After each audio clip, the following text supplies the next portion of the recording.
Hi, this is John Patrick Hickey. I want to welcome you to the video cast.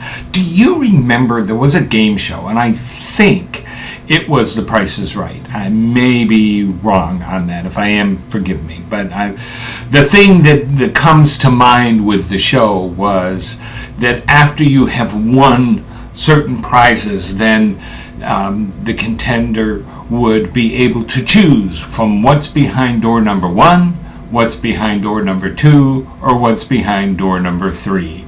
And behind one of those doors was a glorious vacation with all expenses paid on this wonderful cruise ship.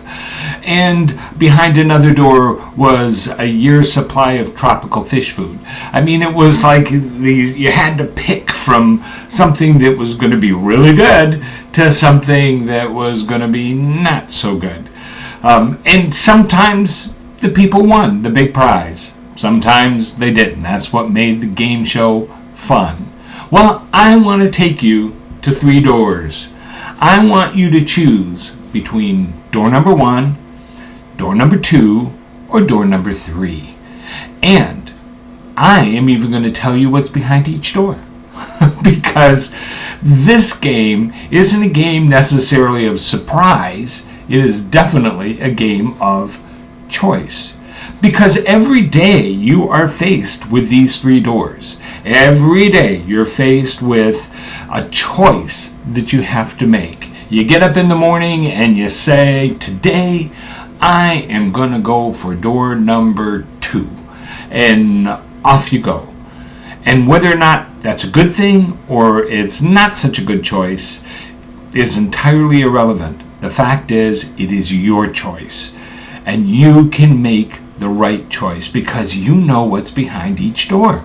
So you have an advantage. So today, I want to take you to door number 1. Door number 1, behind it is this wonderful treasure. It is called lack. Lack is where you just don't have what you need.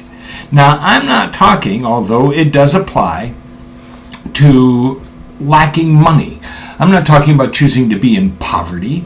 You know, there are people who are very successful financially who are extreme victims of poverty because they don't have anything from that material wealth. Yeah, it's a weird thing. Material wealth is a very strange thing.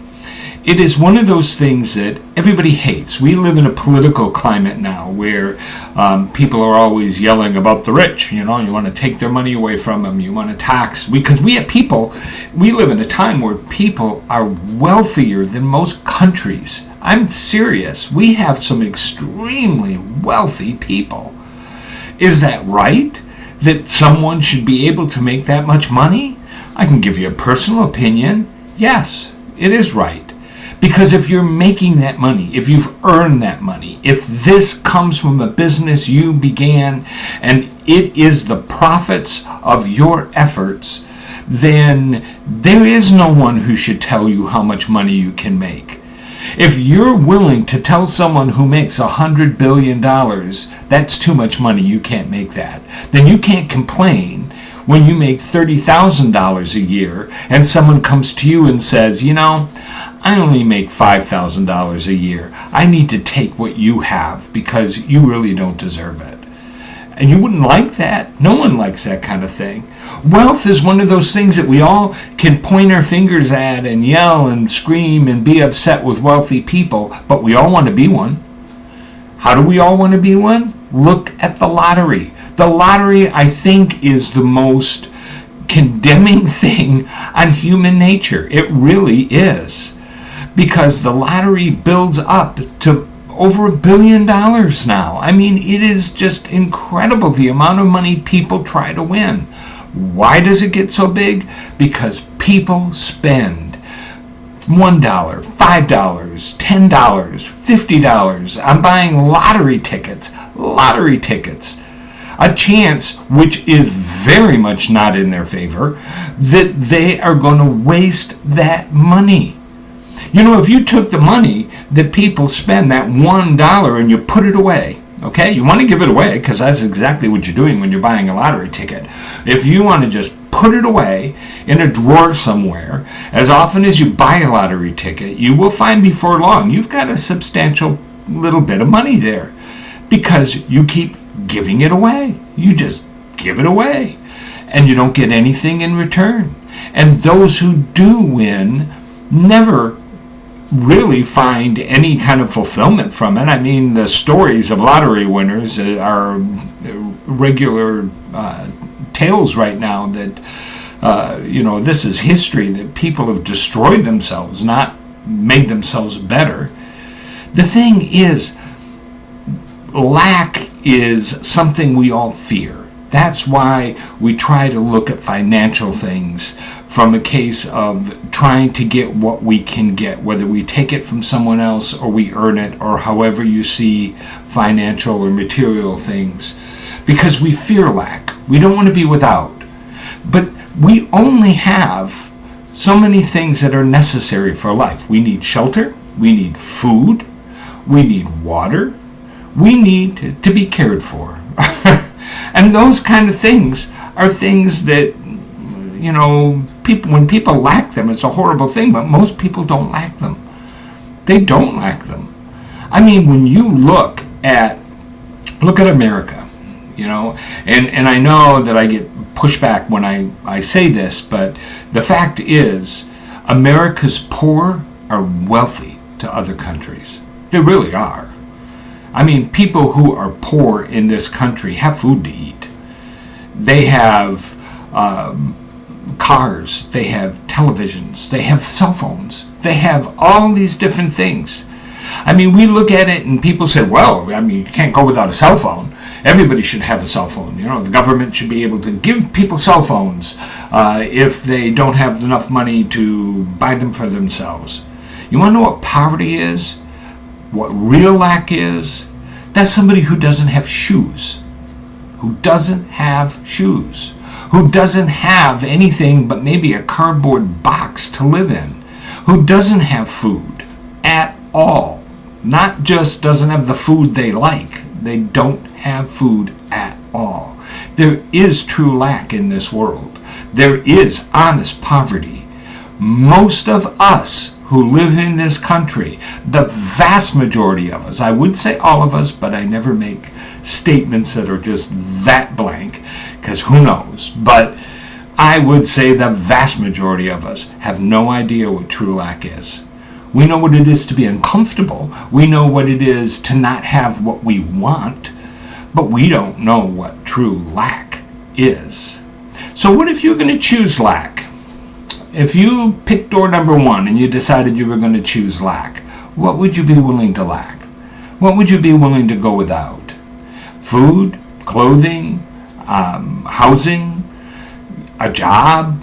What is it that you would be willing to give up and go without?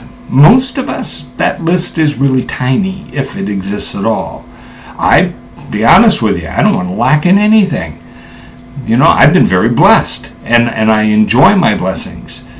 But at the same time, I don't want to live in lack, because there's no benefit to living in lack.